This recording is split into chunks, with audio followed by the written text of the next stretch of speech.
Fala galerinha do xadrez, tudo beleza? Pessoal, dando continuidade aqui na nossa playlist do torneio interzonal em Petrópolis em 1973 com a participação do nosso brasileiro Henrique Mecking, o Mequinho. E até agora, enfim, eu já mostrei aqui partidas nessa playlist até a 7ª rodada.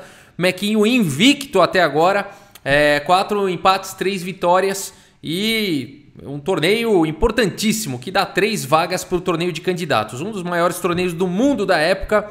Aqui na 8ª, na 9ª e na 10ª rodadas, o Mequinho empatou essas 3 partidas. Eu vou mostrar rapidamente essas partidas só para a gente ter registrado e vamos depois olhar a 11ª rodada contra o Smyslov, tá bem? Então aqui o Mequinho contra o David Bronstein, eu vou passar rapidamente, mas a partida foi bem curta mesmo. Aqui o David Bronstein jogou essa defesa francesa, temos aí a variante Wiener da defesa francesa. E o Mequinho foi com essa linha com A4, que é bastante interessante.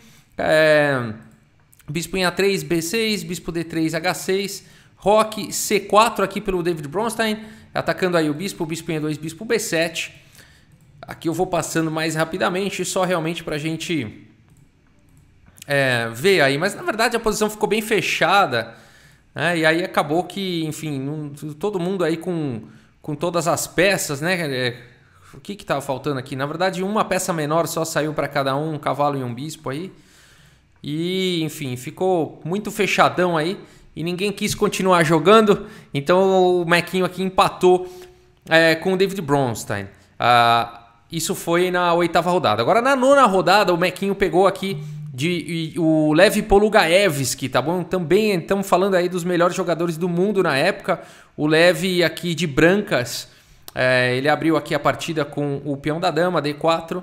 Vou passar rapidamente também, mais um empate aqui, mais uma partida de empate. Essa aqui até que foi uma partida bem emocionante, o Mequinho foi para essa Grunfeld. Algo parecido aí com a Grunfeld, né? Esse B5 aqui foi bastante interessante aqui do Mequinho, né? Parece que como assim, né? Um peão solto, um cavalo em defesa. A ideia é que aqui depois dama A5 com cheque ganha a peça. Né? Então aqui o Mequinho sempre muito bem preparado, muito criativo, né? Aqui foi seguindo dessa forma aí a partida. Essa partida foi bem interessante, na verdade. Apesar de ter sido um empate, né? A gente teve uma boa luta aí dos dois lados. O tema aqui do peão isolado.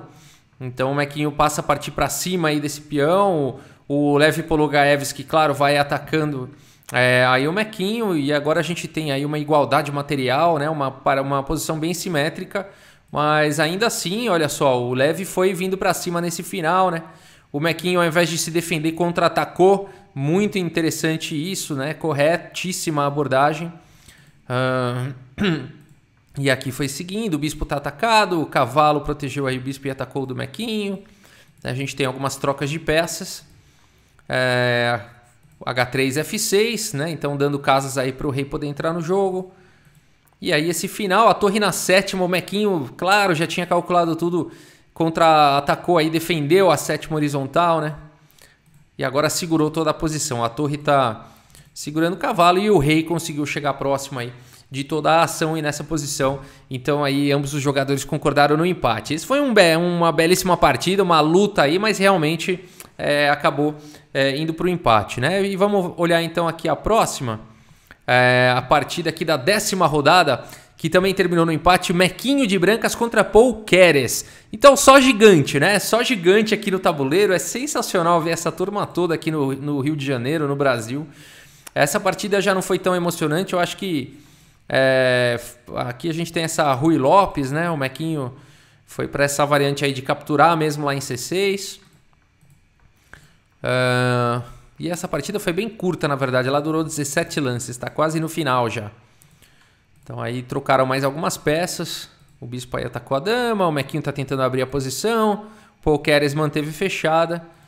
E aí depois aí de torre de F em E1, ambos os jogadores concordaram aí num empate, tá bom? Eu não mostrei os relatórios, né, das partidas. Deixa eu colocar aqui dessas 3 partidas antes da gente mostrar a do Smyslov.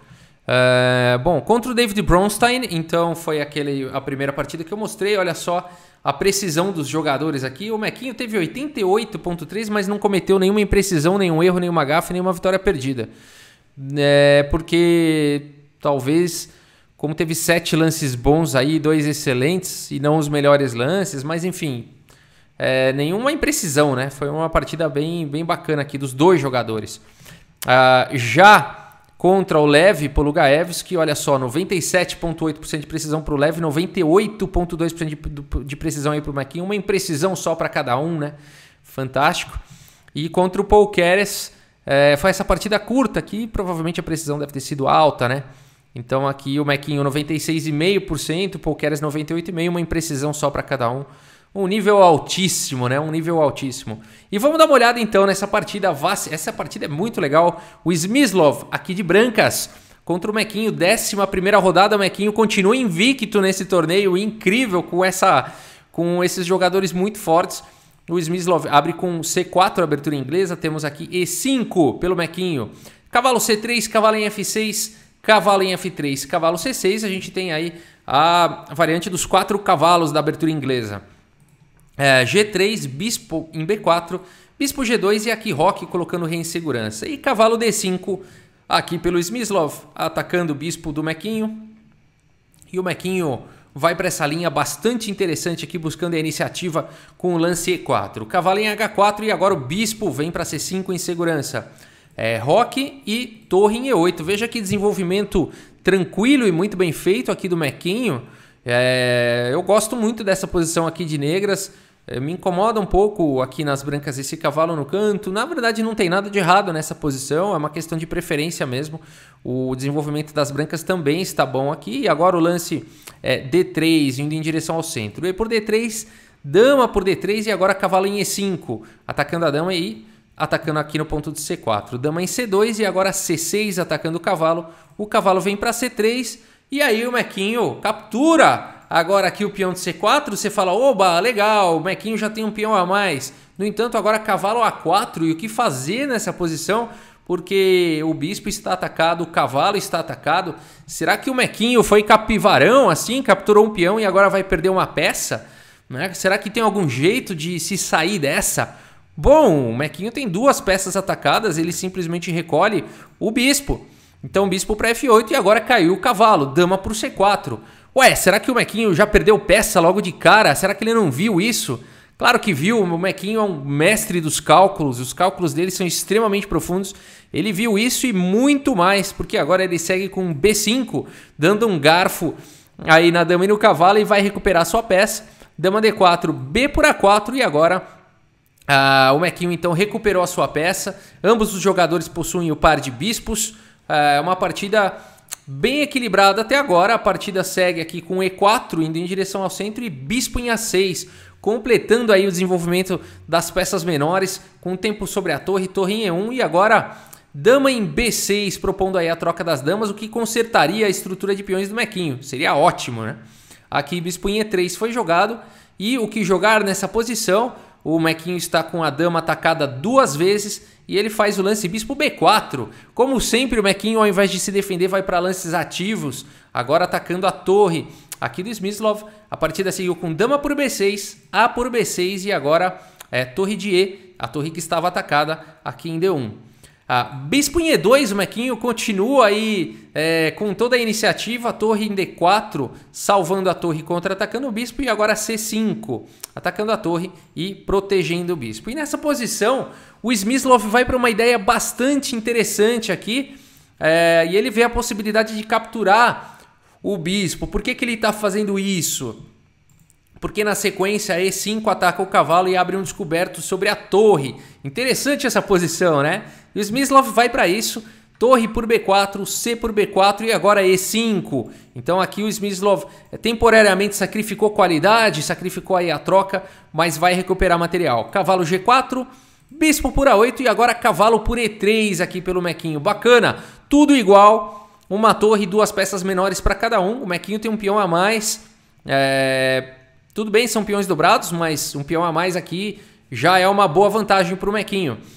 E agora, enfim, os dois jogadores têm as peças atacadas, né? A vez das brancas jogarem, o bispo está atacado, mas o Smyslov vai para um lance mais ativo aqui e faz o lance torre E1. E a gente tem essa posição bem bacana. O Mequinho tem as duas peças aqui atacadas e o Smyslov tem uma peça atacada. A partida seguiu com bispo C4, colocando o bispo então em segurança, já fazendo uma pressão no peão de A2. Bispo em E4, salvando aí o bispo. O Smyslov preferiu salvar o bispo a capturar o cavalo do Mequinho. E o Mequinho agora salva tranquilamente o cavalo com o cavalo D5. Tudo bem? Todo mundo continua aí com duas peças menores. Vejam que esse cavalo aqui não está participando da partida, mas a partida segue agora com A3, B por A3, B por A3 e agora cavalo C3 aqui pelo Mequinho, atacando o bispo. Bispo em F3 e agora F6, aproveitando aqui que o peão está cravado, né? Ele não pode capturar senão está caindo a torre. Aqui o Smyslov aproveita para fazer o lance torre C1 e mais uma vez o Mequinho tá com as duas peças atacadas. Parece que isso está acontecendo na partida toda, é a terceira vez que isso aí acontece. Mas agora o Mequinho vai para um lance fantástico nessa posição. Se você quiser dar pause, né? Que lance você faria, né? Será que você trocaria peças jogando o cavalo aqui em E2, propondo a troca aí de peças, né? Então o bispo vai ter que capturar e tudo mais, ou tem algum lance mais ativo aqui? Tem um lance mais ativo, cavalo E2 é um lance jogável, com certeza, mas tem um lance melhor. Eu espero que você tenha encontrado aqui o lance do Mequinho. Torre por E5, exclama, deixando aí o cavalo. E o Smyslov não pode capturar agora aqui esse cavalo. O Smyslov joga aqui com rei em G2. Se o Smyslov tivesse capturado o cavalo com torre por C3, o Mequinho jogaria a torre E1, cheque aqui. O rei forçado iria para G2, tentando fugir, mas o bispo diria, volta para cá. E aí, depois de bispo em F1 cheque, o rei seria obrigado, tanto faz aqui rei G1 ou rei H1, porque bispo em H3 seria checkmate. Então, olha que fantástica aqui a sequência do Mequinho. Por isso que depois de torre por E5 aqui pelo Mequinho, um excelente lance. O Smyslov segue aqui com rei G2 e agora mais um lance que exclama do Mequinho, porque ele continua com duas peças atacadas. Será que agora tem saída? Tem sim, o Mequinho é o mestre dos cálculos, ele calcula tudo, ele já calculou tudo isso lá atrás. Ele segue com torre em C5 e agora então a ideia, né, do Mequinho é entregar duas peças para ir para um final com peões passados aqui na coluna A. Como assim, Rafael? Não estou entendendo isso aí que você está falando, mostra aí. Tá bom, a partida seguiu com torre por C3, a ideia do Mequinho é dar um cheque descoberto e capturar a torre, tá? Então ele vai entregar duas peças porque ele vai capturar a torre e o peão e vai ficar com dois peões passados e conectados aqui na ala da dama. Vamos ver. Torre por C3, bispo em F1 cheque, dando o ataque descoberto. Rei por F1 e torre por C3.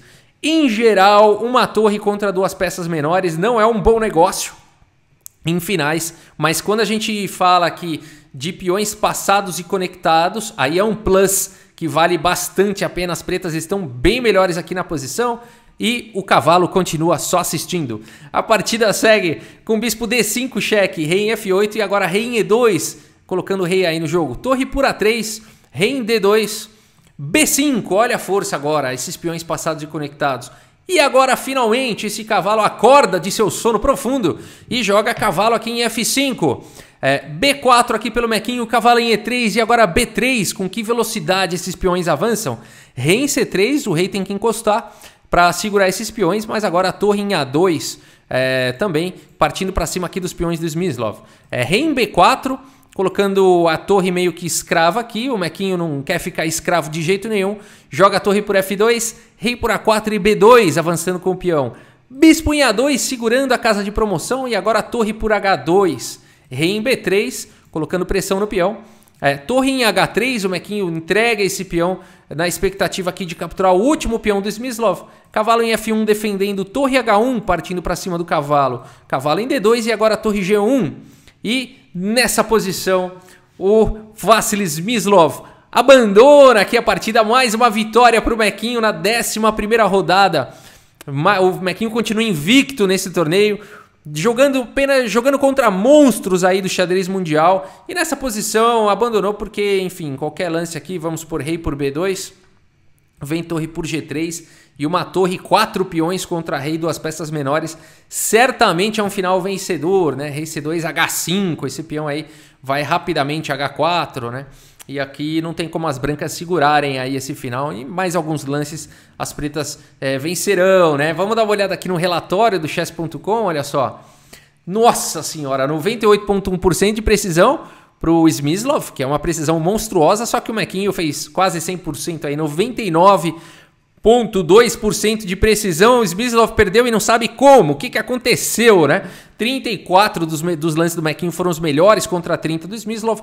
3 lances excelentes contra 1 para o Smyslov. 2 lances bons para o Smyslov, 3 para o Mequinho. 5 lances aí de livro, 2 imprecisões para o Mequinho e só numa partida longa.